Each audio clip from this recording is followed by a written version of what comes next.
সবাইকে নমস্কার। বন্ধুরা, আমরা এমন একটা পরিস্থিতিতে কাজ করতে হচ্ছে যখন সারা দুনিয়াতেই এই কোভিড মহামারীর সঙ্গে মোকাবেলা করা হচ্ছে। রাজ্য সরকারও এবং কেন্দ্র সরকার দোনো মিলেই সেই কোভিড পরিস্থিতি থেকে কিভাবে বেরিয়ে আসা যায় তার জন্য আমরা প্রচেষ্টা করছি।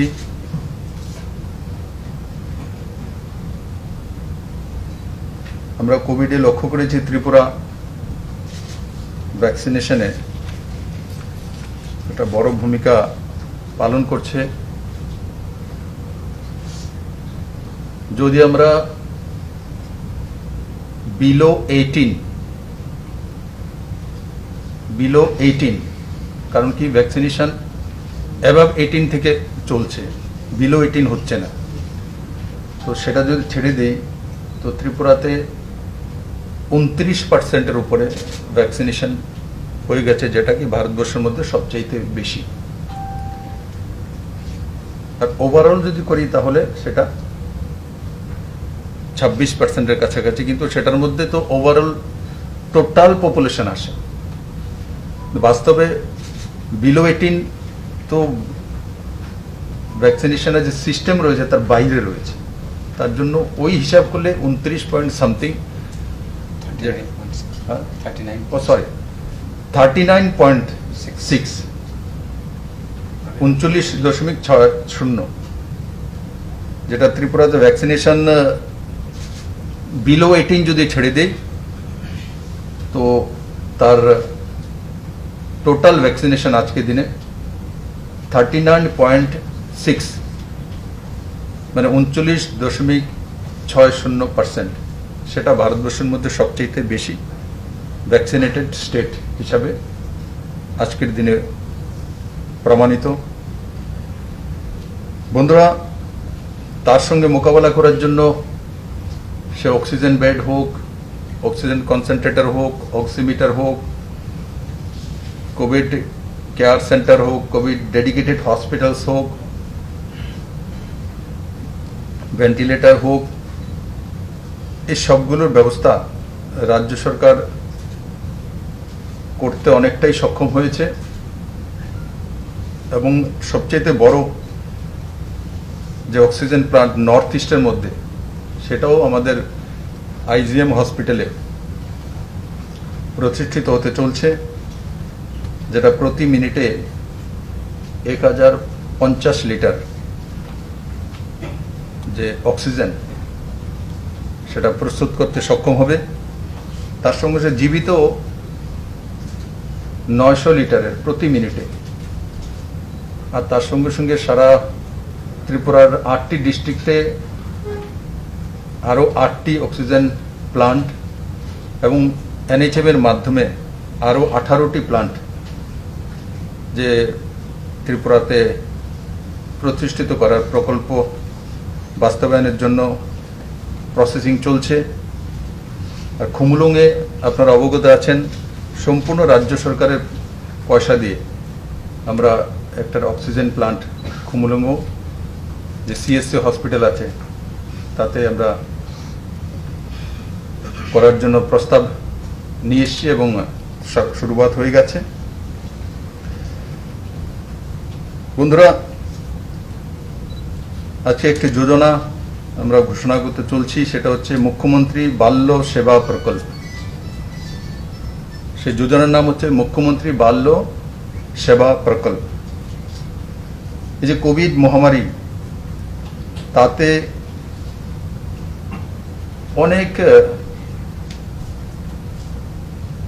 যে শিশু হোক বা বাল্যাবস্থা হোক বা কৈশোরাবস্থা হোক, যে পরিবারজনকে হারিয়েছে। কেউ হয়তো মা বাবা সবাই হারিয়ে গেছে, কেউ নেই, অরফান চিলড্রেন, অনাথ হয়ে গেছে। তো তার জন্য রাজ্য সরকার একটা প্রস্তাব নিয়ে এসছে, আর সেই যে যোজনার নাম মুখ্যমন্ত্রী বাল্য সেবা প্রকল্প। আর তাতে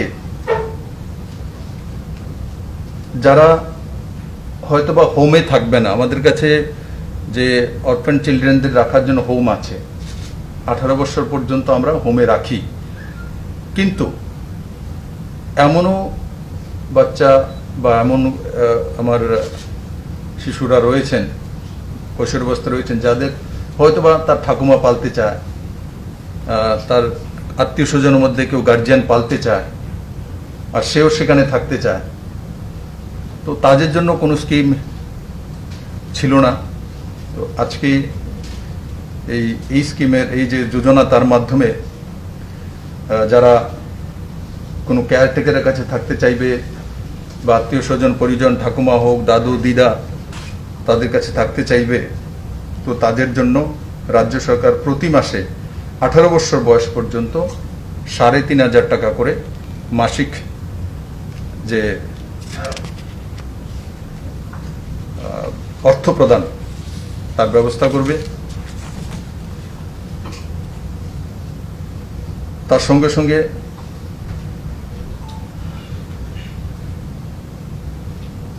যারা হোমে থাকতে চায়, সেটা তার সমস্ত খরচাদি হোমই বহন করবে, এবং যারা হোমে রয়েছে তাদের পড়াশোনার সমস্ত খরচা রাজ্য সরকার বহন করবে। আর তার সঙ্গে সঙ্গে যারা কোনো গার্জিয়ানের কাছে থাকবে, যেটা আমি প্রথম বললাম যে 3500 টাকা করে দেবে মাসিক, তো তাদেরও স্কুলিং ফ্রি। তারা হয়তোবা ওর তার কোনো গ্র্যান্ডফাদারের কাছে রয়েছে বা কোনো লোকাল গার্জিয়ানের কাছে রয়েছে, কারোর উপরে গার্জিয়ান হয়ে তাকে দেখভাল করছে, কিন্তু তাদেরকেও আমরা ফ্রিতে শিক্ষার ব্যবস্থা করব ত্রিপুরার বিভিন্ন স্কুলগুলিতে, গভর্নমেন্ট স্কুলগুলির মধ্যে।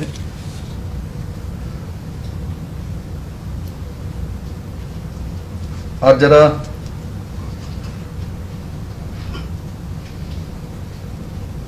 কিশোরী রয়েছে, অনাথ, বা তাদের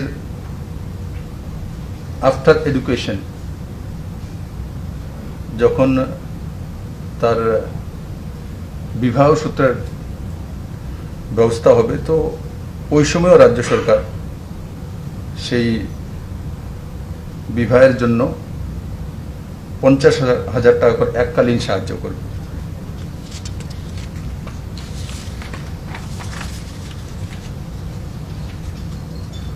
আর তার সঙ্গে সঙ্গে যারা হোমে আছে এবং যারা হয়তো কোনো গার্জিয়ানের কাছে রয়েছে,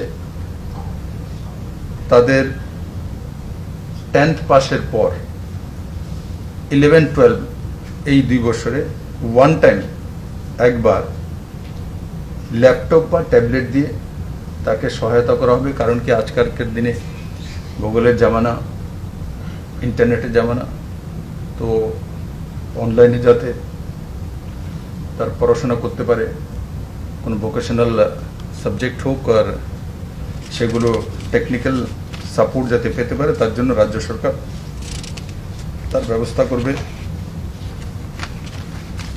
তার সঙ্গে সঙ্গে আপনারা সবাই অবগত আছেন যে রাজ্য সরকার তার আগেই ঘোষণা করেছে যে 579 কোটি টাকার, তার মধ্যে টুয়েবের মাধ্যমে 25 কোটি টাকার কাজ, সোশ্যাল পেনশন 2 মাসের একত্রিত করে 72 কোটি টাকা, মনরেগার মাধ্যমে 332 কোটি টাকা, আর 7 লক্ষ পরিবারকে 1000 টাকা করে ট্রান্সফার, সেটা বিপিএল এর অন্তোদয়, আর তার সঙ্গে সঙ্গে এপিএল এর মধ্যে যারা নিডি রয়েছেন তাদেরকেও ট্রান্সফার করা হচ্ছে। আর খাদ্যদ্রব্য প্যাকেট সেই নিডি পরিবারদের কাছে পৌঁছে দেওয়ার জন্য সেই 7 লাখ পরিবারের কাছে প্রায় 80 কোটি টাকা খরচা, টোটাল 579 কোটি টাকার প্যাকেজ আগেই রাজ্য সরকার ঘোষণা করেছে। আর আজকে যেটা অতিরিক্ত আপনাদের সামনে তুলে ধরলাম, সেটা হচ্ছে মুখ্যমন্ত্রী বাল্য সেবা প্রকল্প। আমি আশা করি তাতে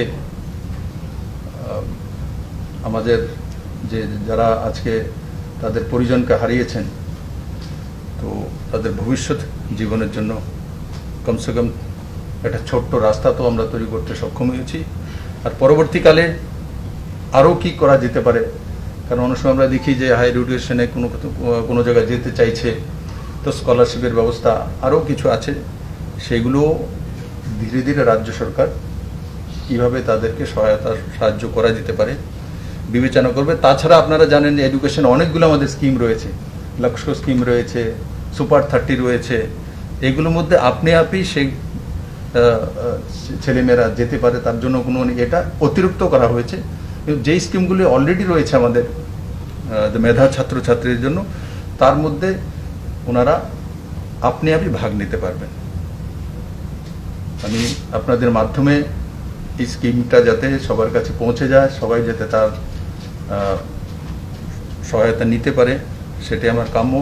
আর আমি উপরওয়ালার কাছে, মা ত্রিপুরেশ্বরী মার কাছে এটাই প্রার্থনা করব, যাতে কোনো ছেলে মেয়ে আমার রাজ্যের মধ্যে অনাথ না হতে হয়, আর কোভিড মহামারীর কারণে যাতে মৃত্যু কাউর না ঘটে, এটাই আমার উপরওয়ালার কাছে প্রার্থনা।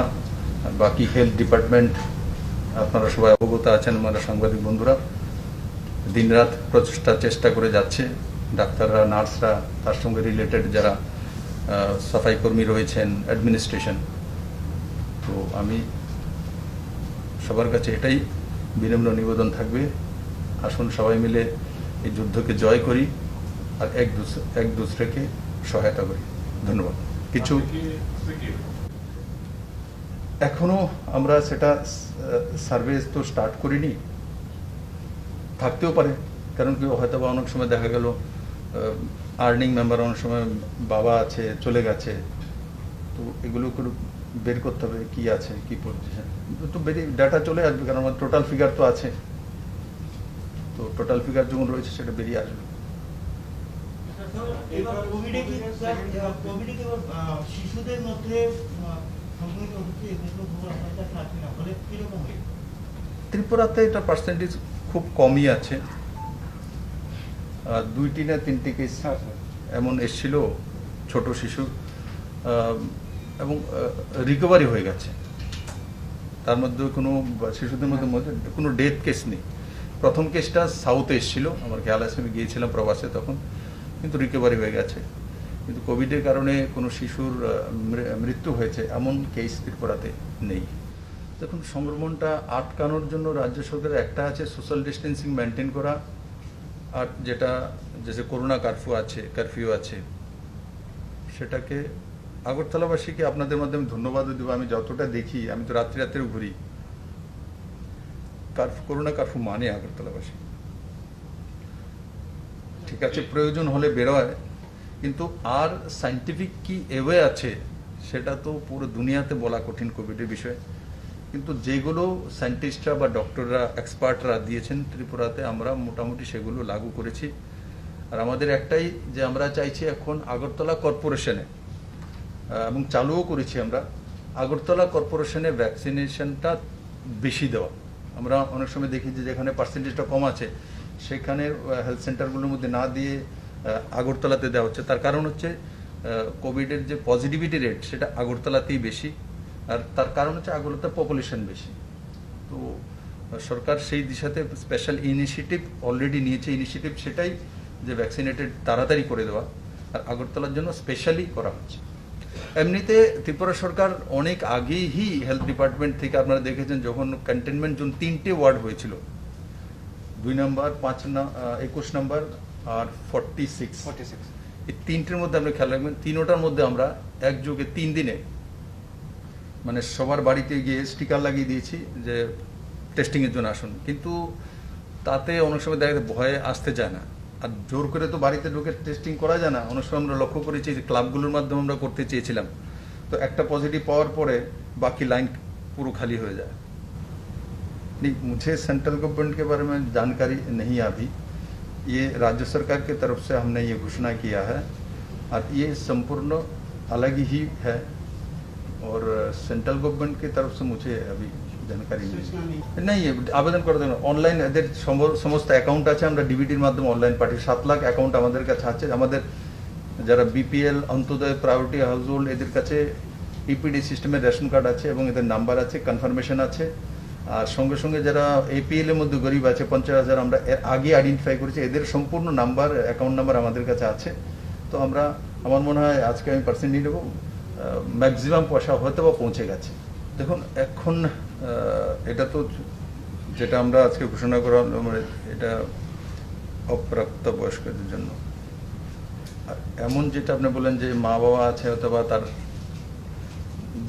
পালন পোষণ করার জন্য তার ছেলে বা বউ যারাই আছেন ওনারা তো কোভিডে আক্রান্ত হয়েছে এবং চলে গেছে এমনিতে বৃদ্ধা পেনশন তো ওনারা আশা করি ত্রিপুরাতে বড় মাত্রায় পান আর বাকি কি কি করা যেতে পারে একবার ডেটা আসলে রাজ্য সরকার সে বিষয়ে দেখবে আমরা দেখলাম মুখ্যমন্ত্রী নির্বাচনী এলাকায় বাড়ি বাড়ি মানে অক্সিমিটার দেওয়া হচ্ছে এটা কি অন্য বিধানসভা এলাকাতে দেওয়া হবে এটা ক্রাইটেরিয়াটা এক ক্রাইটেরিয়া দেখুন বনমালীপুরে কোনো সিএসআর থেকে কেউ দিতে চাইছে তো বনমালীপুরে দিতে চাইছে তার জন্য বলছে করো আপ করো ত্রিপুরা সরকারের তরফ থেকে এই ধরনের কোনো আমরা ডিসিশন নিই আছে আমাদের কাছে যারা হোম আইসোলেশনে থাকবে তাদের কাছে অক্সিমিটার পাঠানোর জন্য এবং পরবর্তী সময় সেই অক্সিমিটার আবার ফেরত দেওয়া রিফান্ডেবল এমন করে আমরা কোভিড প্রথম যে ঢেউ এসছে তখনই আমরা সিদ্ধান্ত করেছি এবং যারাই হোম আইসোলেশনে রয়েছে আমি বলবো যে যাতে আপনাদের মাধ্যমে সে বিষয়টা চলে যায় স্থানীয় স্বাস্থ্যকর্মীর সঙ্গে যোগাযোগ করা এবং অক্সিমিটার এবং যেটা মেডিসিনের কিট আছে সেটা না পেলেও হেল্পলাইনগুলির মধ্যে ফোন করা স্থানীয় জনপ্রতিনিধি আছেন অফিসার্স আছেন তাদের সঙ্গে যোগাযোগ করা আর বনমালীপুরের বিষয় সেটা কেউ সিএসআর থেকে কিছু করতে চাইছিল কিন্তু করতে চায় বনমালীপুরে তাই আমি ঠিক আছে সেটা করুন কারণ আজকাল তো আর স্যানিটাইজার বা মাস্ক দেওয়ার জন্য কেউ আসতে হয় না তাই আমি বলে তো অক্সিমিটারই করুন তো তার জন্য তারা দিচ্ছে করোনার সেকেন্ড ওয়েভে বড় অঙ্কের টাকা দরকার গভর্নমেন্ট অফ ইন্ডিয়া কি এক্সট্রা কোনো টাকা দেবে এই ব্যাপারে যাতে মিটিগেট করা যায় বা এরকম জায়গায় স্টেটের মধ্যে এভরি ফিনান্সিয়াল কনস্ট্যান্ট রয়েছে এই বিষয়টা কি হবে দেখুন এটা ভারত সরকারের যে ফাইন্যান্সিয়াল অবস্থা আমাদেরকে বুঝতে হয় ফেডারেল সিস্টেম আছে ভারত সরকারের অবস্থাও ফাইন্যান্সিয়াল খুব ভালো তেমন নয় করোনা মোকাবেলা স্টেটগুলি করছে স্টেটের বাইরে তো আর ভারত নয় সবগুলি স্টেট নিয়েই ভারত আর মাননীয় প্রধানমন্ত্রী যে উপরে আমাদের পূর্ণ ভরসা আছে সময়ে সময়ে উনি ত্রিপুরাকে সাহায্য করেছেন আপনারা জানেন 7th পে স্কেল হোক আর অন্য যোজনা হোক আমরা যখন পেনশন স্কিম 300, 400, 500 থেকে 1000 এক যুগে করেছি তখনও যে পয়সাটার দরকার ছিল সেটাও ভারত সরকারই কোনো না কোনোভাবে সাহায্য করেছে আর এই কোভিড পরিস্থিতিতে আমি কল্পনাও করতে পারিনি যে আমরা যে টিনের ঘর থাকলে সে প্রধানমন্ত্রী আবাস যোজনা ঘর পেতে পারে তার স্পেশাল ক্রাইটেরিয়া করে মানে বিষয়টাই ত্রিপুরা সরকারের তরফ থেকে উঠানো হয়েছিল তার জন্য যে 1,60,000 1,60,000 ঘর একসঙ্গে অ্যালটমেন্ট করে দেওয়া ত্রিপুরার জন্য এতে 2400 কোটি টাকা মানে 2,400 কোটি টাকা সেটা ছোট বিষয় না এই সময় স্যাংশন করে দেয় কিন্তু আমি যখন সেক্রেটারির সঙ্গে কথা বলছিলাম তো আমাকে বলছে স্যার আপনার লেটারটা চলে যাক একবার আপনাকে আরেকবার কথা বলতে হবে কেন স্যার তো একসঙ্গে তো দেবে না 1,60,000 প্রশ্নই ওঠে না ত্রিপুরাতে এই পর্যন্ত আমরা 49,000 আনতে পেরেছিলাম পুরো আমাদের পুরনো সরকার থাকাকালীন তারপর আমাদের সরকার আসার পর আমরা 50,000 আনতে পেরেছিলাম 3 বছরে তো এটা একসঙ্গে 1,60,000 এটা বড় ব্যাপার তার জন্য মাননীয় প্রধানমন্ত্রী এবং নরেন সিং তোমরজিকে আমি ত্রিপুরাবাসীর তরফ থেকে ধন্যবাদ জানাই যে এটা একটা এই সময়ে এত বড় স্যাংশন করে দেওয়া সেটা কিন্তু ভারত সরকারের বাজেট থেকেই আসা আর আমরা দেখেছি কোভিডের সময় বিভিন্ন দপ্তরের মধ্যে কাট করা হয়েছে শুধু মনরেগার পেমেন্ট কাট করা হয়নি অনেক জায়গাতে কারণ কি হেলথের মধ্যে আমরা দেখেছেন এবার বাজেটও পেশ করা হয়েছে তো ম্যাক্সিমাম পয়সা হেলথেই লাগানো হয়েছে আমরাও দেখেছি আমাদের ত্রিপুরাতেও হেলথ ইনফ্রাস্ট্রাকচার অনেক ডেভেলপড হয়েছে একসময় আমাদের ডেডিকেটেড কোভিড হসপিটাল একটি ছিল আজকের দিনে 2টি আছে একসময় ভেন্টিলেটর একটি ছিল, আজকের দিনে 126টি আছে। একসময় আমাদের কাছে অক্সিজেন প্ল্যান্ট নামকেও আসতে ছোটো মোটো একটা ছিল, আর আইএলএস এর কাছে একটা ছিল, আর বাকি প্রাইভেট 3টে ছিল। আজকের দিনে কতগুলি অক্সিজেন প্ল্যান্ট তৈরি হচ্ছে। একসময় অক্সিজেন সিলিন্ডার সীমিত 300 350 ছিল, আজকে 4000 4500 অক্সিজেন সিলিন্ডার আমাদের কাছে রয়েছে। তো অক্সিমিটার আমাদের কাছে তার আগের সময় মানে নামকেও আছে সামান্য ছিল, কিন্তু আজকের দিনে বড় মাত্রায় অক্সিমিটার ত্রিপুরাতে রয়েছে। অক্সিজেন ব্যাড বড় মাত্রায় ত্রিপুরার কাছে রয়েছে। তো এইগুলো যে কেন্দ্র সরকার যে সিদ্ধান্ত করেছে তার কারণেই এই ডেভেলপমেন্টগুলো হয়েছে। আর এগুলো কেন্দ্র সরকারের স্কিম থেকে আসে, এনএচএম এর মাধ্যমেই ম্যাক্সিমাম এসছে, এনএচএম এর মাধ্যমে এসছে। তো এনএচএম ডাইরেক্ট এনএচএম এর পয়সা কেন্দ্র সরকারই দিয়ে থাকে। আপনি বললেন এতগুলো মেজার্স নেওয়া হয়েছে এবং হেলথ ইনফ্রাস্ট্রাকচার, বাট দেখা গেছে গতকালকে আমাদের রাজ্যে রেকর্ড সিঙ্গেল ডে ডেথ হয়েছে। তো রিজনটা কি ছিল বা কিরকম স্বাস্থ্য পরিষেবা দেওয়া হচ্ছে? দেখুন, দেখেছি আমরা, তার মধ্যে 7টা জিবিতে আইএলএস এ আছে 3টি না 4টি, আর আইএলএস এ 3টি, আর একটি আরজিএম মানে কৈলাসহরের দিকে হয়েছে কুমারঘাটে, আর একটা বাড়িতে হোমে হয়েছে, আর এই হচ্ছে 13টি আছে। তো তার মধ্যে কম এজের একটা 38 আইএলএস হসপিটালে, আর আরেকটা আছে 32 বাকি সবারই ওভার এজ ছিল, কারোর 80, কারোর 72, 68। কিন্তু তবু এজ হবে বলে সে চলে যাবে এটা তো আর মানা যায় না। এই দেশে 90 বছর 100 বছরের লোক ত্রিপুরাতেই আছে আমার সঙ্গে দেখা করে 100 বছরের। আমি আমাদের হেলথ ব্যবস্থা ডাক্তারদের উপর পুরো ভরসা আছে, এরা চেষ্টা করছেন। তো সেটা শুধু ত্রিপুরাতে একলা হচ্ছে তেমন নয়, কারণ এভারেজ যদি আমি ত্রিপুরাতে দেখি যে ফার্টিলিটি যে রেট আছে আমাদের, সেটা 1%-এর কাছাকাছি রয়েছে। তো ওই হিসাবে দেখলে ন্যাশনাল লেভেলের থেকে অনেক নিচে আছে।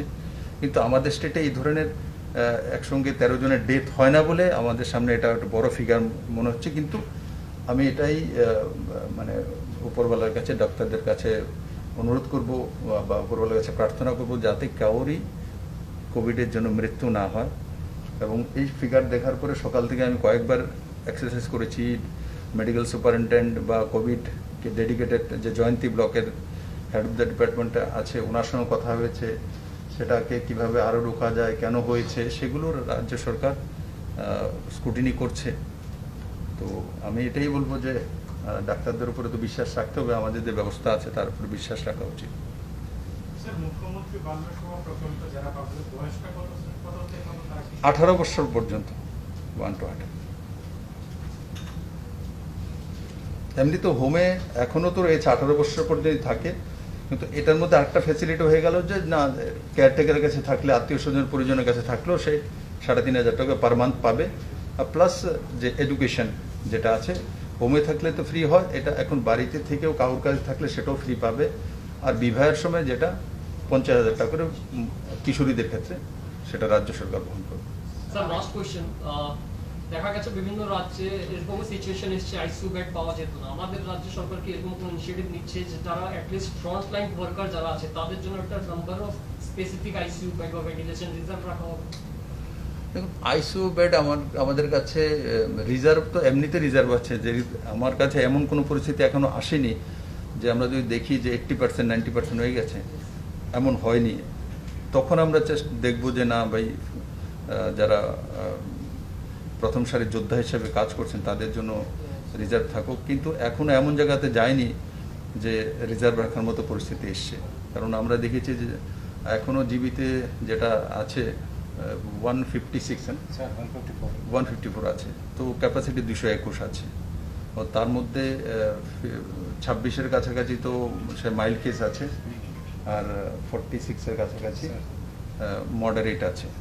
তো মডারেট আর মাইল্ডকে ছেড়ে দিলে তো যারা একটু মানে হয়তো বা পরিস্থিতি অক্সিজেন সাপোর্টে আছে, সেটা ওই সংখ্যাটা। তো 46 আর সেটা ছেড়ে দিন। তো ওই হিসাবে দেখলে আমাদের কাছে অক্সিজেন বেড রয়েছে 221-এর মধ্যে এখনও 70-80 70 to 80 ফুলফিল হচ্ছে, বাকি খালি আছে। আর তাছাড়া আমরা তো ডিস্ট্রিক্ট ওয়াইজ এবার ডিসেন্ট্রালাইজড করেছি, সব ডিস্ট্রিক্টেই এবার ভেন্টিলেটর পর্যন্ত রয়েছে। চলো, ধন্যবাদ।